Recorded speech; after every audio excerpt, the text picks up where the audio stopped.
Assalamualaikum warahmatullahi wabarakatuh. Alhamdulillah, setelah kemarin tanggal merah hari Rabu, kita bertemu lagi di hari Kamis di pertemuan 10 untuk mata kuliah MPTI. Masih bersama saya Bumbun.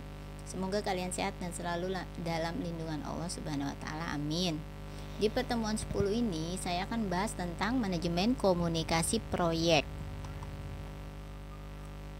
Tujuannya adalah untuk memastikan bahwa waktu penyebaran penyimpanan ini tepat waktu, terutama biaya. Prosesnya adalah identifikasi stakeholder, perencanaan komunikasi, dan distribusi informasi. Bagaimana cara mengidentifikasi stakeholders?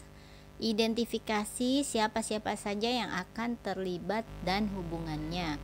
Yang kedua, komunikasi ini perlu direncanakan, yaitu dengan mengadakan rapat, kebutuhannya, lalu bagaimana informasinya, dan distribusi informasi. Bagaimana cara informasi ini sampai ke stakeholder dengan tepat waktu. Yang keempat adalah mengelola stakeholder. Mengelola stakeholder ini adalah tujuan untuk memenuhi kebutuhan stakeholder dan tidak ada stakeholder yang keluar dari proyek sebelum proyek selesai. Yang kelima adalah pelaporan kinerja.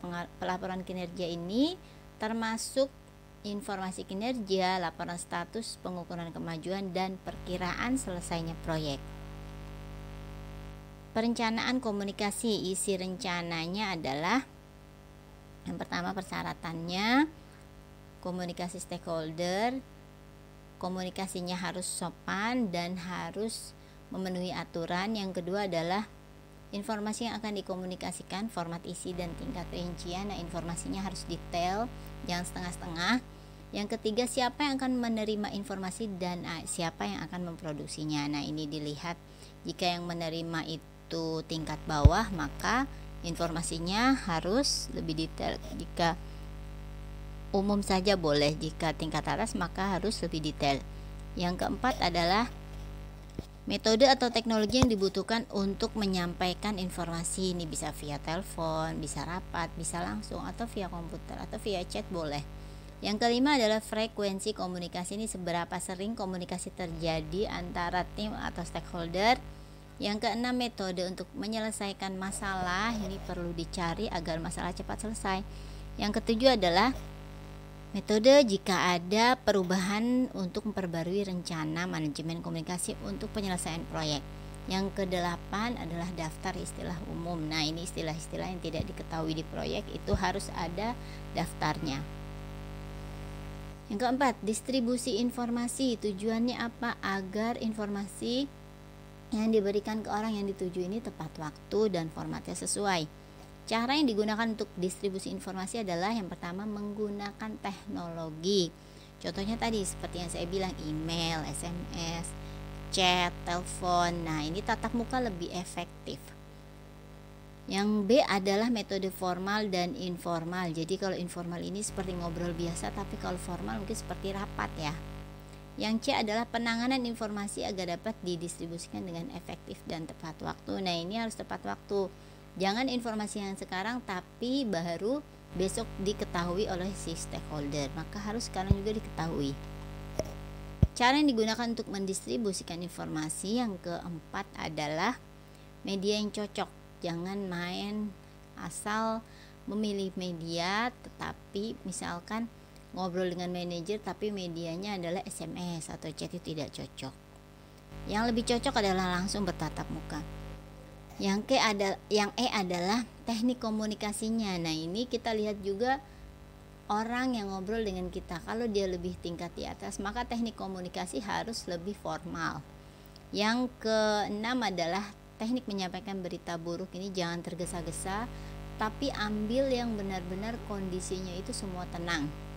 Yang G adalah pengaturan jumlah jalur komunikasi. Nah, ini ketika rapat terutama, komunikasi ini jangan berbenturan tapi bicara satu persatu. Mengelola stakeholder. Bagaimana cara mengelola stakeholder? Karena stakeholder ini penting untuk proyek, maka harus dikelola. Butuh metode komunikasi dan keterampilan interpersonal secara personal ya.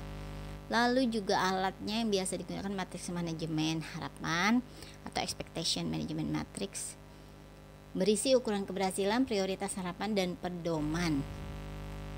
Contoh matriks manajemen harapan ini ada skupnya. Lalu prioritasnya yang kedua, waktu ini prioritas yang pertama, ini jelas. Lalu harga ini prioritas yang ketiga, dan kualitas prioritas nilainya 6.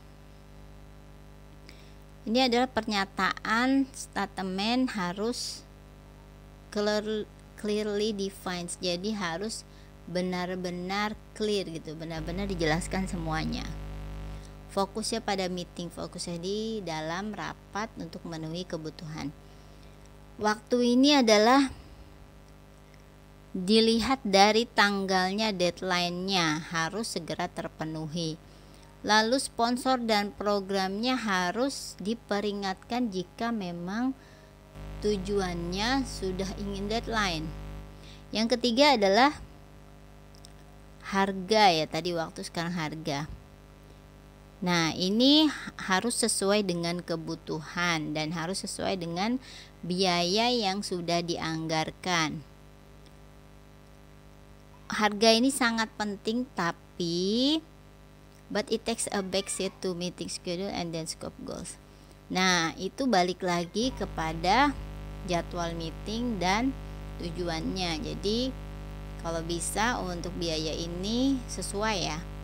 Quality ini, kualitasnya harus sangat penting dan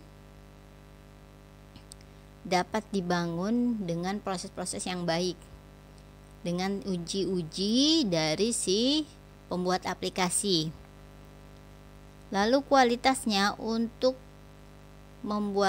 melengkapi kualitas, maka semua harus bekerja sama dan mempunyai standar kualitas. Ini contoh matriks manajemen harapan lanjutan. Ini kepuasan customer, prioritasnya 4. Yang keempat, maka semua customer harus merasa puas dan pertanyaan kebutuhan semua harus ditanggapi dengan baik. Lalu ada formal dokumennya, itu harus diedit untuk mencatat kebutuhan-kebutuhan customer, dan requestnya harus 24 jam, harus sudah dijawab selama 24 jam, jangan lebih. ROI projection ini adalah prioritas yang kelima. ROI-nya 40% dengan 2 tahun setelah implementasi. Lalu berkaitan dengan departemen keuangan atau bagian keuangan untuk mengukur ROI. Pelaporan kinerja. Pelaporan kinerja ini harus diberitahukan kepada stakeholder, dan isinya adalah kinerja pengukuran, perkiraan tanggal penyelesaian, kontrol kualitas, rencana manajemen proyek, permintaan perubahan yang disetujui, dan semua masukan penting untuk pelaporan kinerja. Itu isi dari pelaporannya. Bentuk laporannya ada status dan kemajuan. Jadi status ini menjelaskan di mana proyek berdiri. Misalkan statusnya apakah sudah selesai atau sedang proses, atau uangnya cukup atau tidak, dan berapa lama waktu yang dibutuhkan untuk jika belum selesai. Lalu juga apakah sesuai rencana. Yang B adalah laporan kemajuan. Nah, laporan kemajuan ini apa saja yang sudah dikerjakan selama periode tertentu. Teknik lain yang digunakan dalam pelaporan adalah perkiraan atau forecasting. Nah, ini adalah prediksi masa depan dan kemajuan berdasarkan informasi yang lalu dan tren. Pertemuan tinjauan status. Nah, ini status yang tadi harus ditinjau kembali apakah sesuai dengan jadwal atau tidak. Meningkatkan komunikasi. Yang pertama adalah keterampilan komunikasi. Nah, kita personal harus mempunyai keterampilan untuk menyelesaikan konflik. Yang kedua adalah harus lebih baik lagi, makanya kita harus sering ngobrol dengan bawahan ataupun atasan. Yang ketiga rapat, tapi rapatnya efektif, jangan rapat hanya ngobrol saja. Yang keempat adalah emailnya secara efektif juga, jangan hanya spam. Yang E adalah template untuk komunikasi proyek. Jadi butuh template untuk mengkomunikasikan apa saja yang harus dikomunikasikan. Menggunakan keterampilan komunikasi untuk mengelola konflik. 6 mode dasarnya. Yang pertama adalah konfrontasi, langsung menghadapi konflik dengan pendekatan pemecahan masalah. Nah, bekerja melalui perbedaan pendapat. Nah, ini langsung konfrontasi ya, disebut problem solving. Kompromi yang kedua, pendekatan memberi dan mengambil untuk menyelesaikan konflik. Jadi berani memberi, berani mengambil, dan berani menyelesaikan. Smoothing yang ketiga, menghindari daerah perbedaan. Nah, ini ada namanya konflik itu dihindari. Kalau sudah dapat diperkirakan maka harus dihindari. Pendekatannya disebut akomodatif. Yang keempat adalah memaksa, pendekatan menang kalah untuk resolusi konflik. Jadi ada juga konflik memaksa, misalkan ada konflik tapi memaksa proyeknya harus selesai. Yang ini menghindari hal-hal yang tidak diperlukan ya. Contohnya mungkin jika ada programmer yang kurang tanggap atau kurang cepat maka harus dihindari atau mungkin dikeluarkan. Penarikan mundur atau menarik diri dari suatu perselisihan. Nah, ini menghindari perselisihan misalkan di rapat. Yang keenam adalah kolaborasi. Kolaborasi ini pun di rapat sudut pandang yang berbeda bisa kolaborasi untuk menyelesaikan masalah. Ini ada soal latihan soal pertemuan 10, silakan dikerjakan. Nomor 1, nomor 2, nomor 3, nomor 4, nomor 5. Silahkan jawabannya ditulis, jawaban saja lalu diupload ke MyBase. Akhiri dulu penjelasan saya hari ini, semoga bermanfaat. Dan jika ada yang belum paham silahkan japri. Jangan lupa like, komen, dan subscribe. Wassalamualaikum warahmatullahi wabarakatuh.